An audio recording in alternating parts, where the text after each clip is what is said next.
So we're coming up on the Mandalorian season 3, and I think it's about time we spoke about it.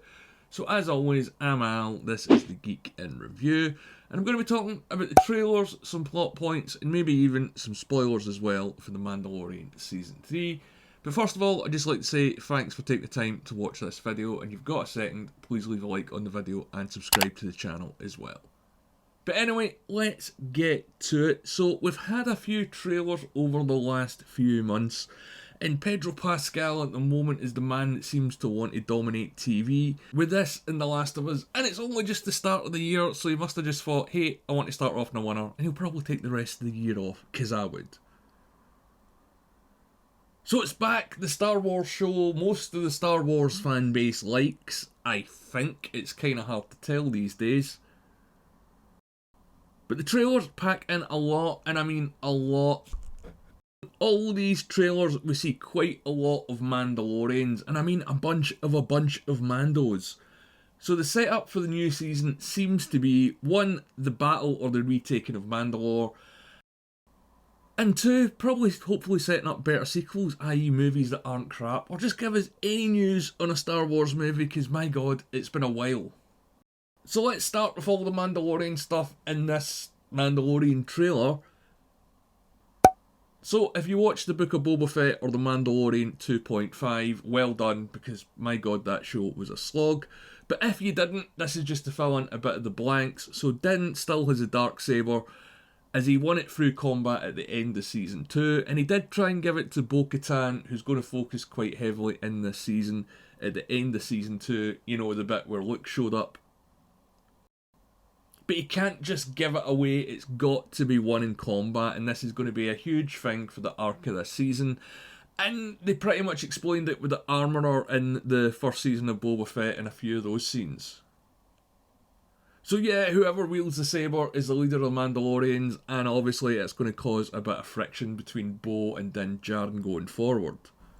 And this is all going back to the Clone Wars TV show, where Bo retook Mandalore and united her people against the Empire before they decided to kick her ass. The Darksaber and the Mandalorian leadership was a huge aspect for at least part of the time of the Clone Wars show. And if you don't mind watching what it is, 75 or 100 odd episodes of TV, I definitely recommend the Clone Wars TV show. So yeah, as I said, the Book of Boba Fett sort of set up this season of The Mandalorian, so Din is on a quest to sort of become a Mandalorian again, at least in the eyes of his people, or the cult that he's a part of, because he admitted that he's taken his helmet off. And I think there's probably going to be quite a few side quests before we get to Mandalore.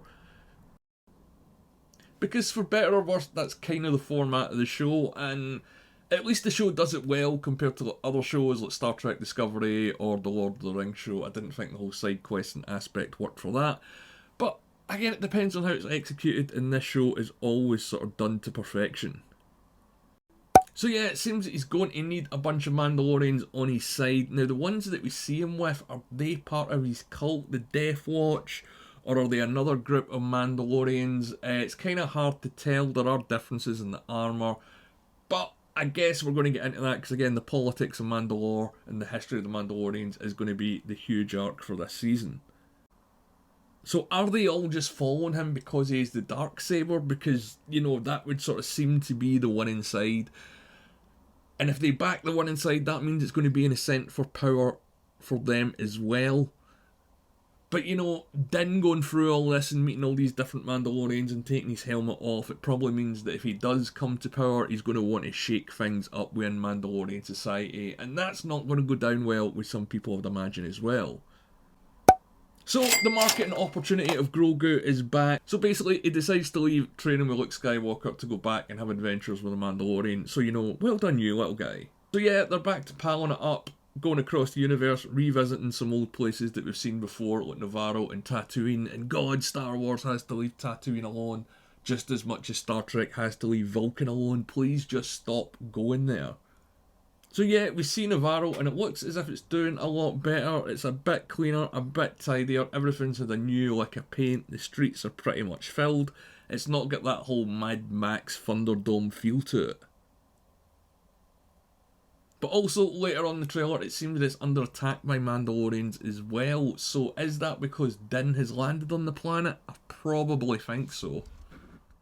And if we're back on Navarro, we're back with Grief Karga, and he's looking pretty good as well. You know, he's not had a new lick of paint, but he's got some new robes on, so I suggest that he's at least running this town, if not the planet. And he's not the only familiar face we see in the trailer. We see Pelimoto, so again, we're back in Tatooine.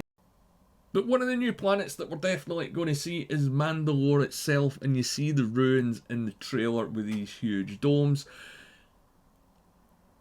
And basically, it's a bombed out world from what the Empire done to it, so there's nothing much there, but this is going to be a huge battleground for these guys in this show.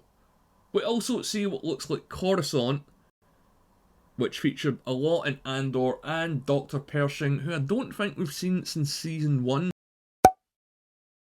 So I guess they're going back to that whole Imperial base in the clones thing, which is going to set up Snoke in the New Order. But one thing that they're missing in this trailer is Moff Gideon. I know he's going to be back, and I'll get to that later on in the video, but yeah, I guess we're going to find out what Moff Gideon was up to, because he was doing lots of different stuff, but it wasn't really explained.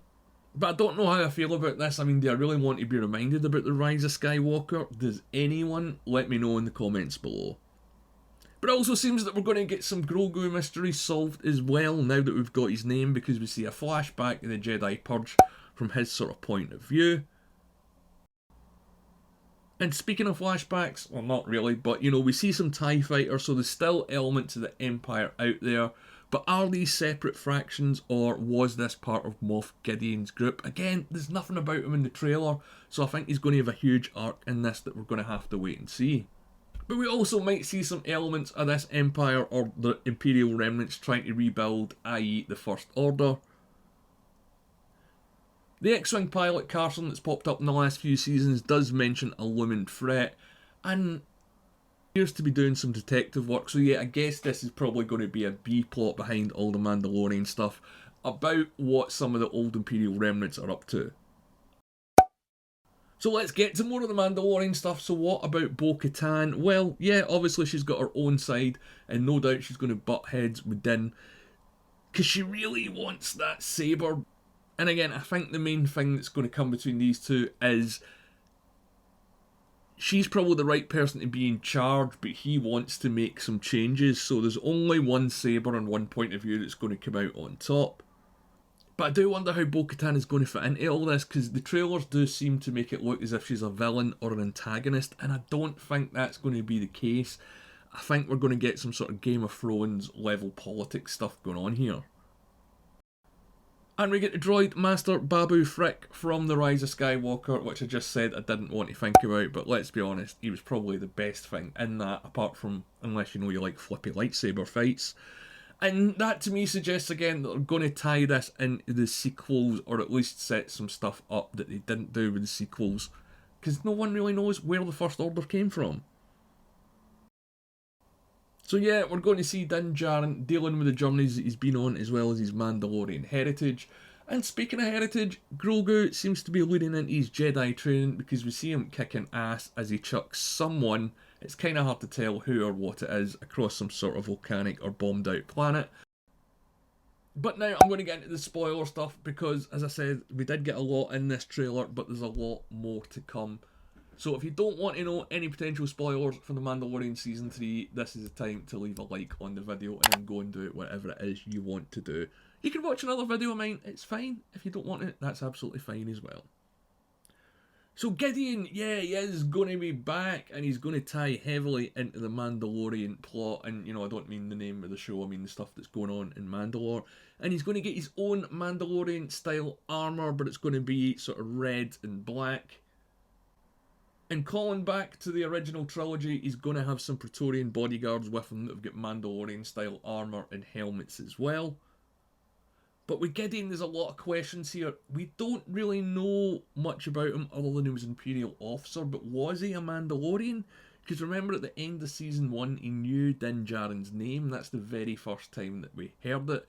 And he's also got a bit of an obsession with the Darksaber, so is he a Mandalorian, or is he just a Mando culture fan? Also, why is he so interested in Grogu and the clones? Is this to bring the Emperor back? How are they going to set up and explain Snoke? Because I can't believe that whatever Gideon's plan was, Snoke was the end result. It seems that that might be a plan B, or that something went wrong. But the rumour is, yeah, that Snoke is going to be back for the Mandalorian season 3, or at least some version of him. If you remember, or you watched it, Andy Serkis, who played Snoke, or at least voiced him in the JJ trilogy, not the JJ trilogy, but you know what I mean, was recently back in Andor. So he could have filmed something else for the Mandalorian at the time, while also doing the Andor appearance to again tie in all the sequel stuff.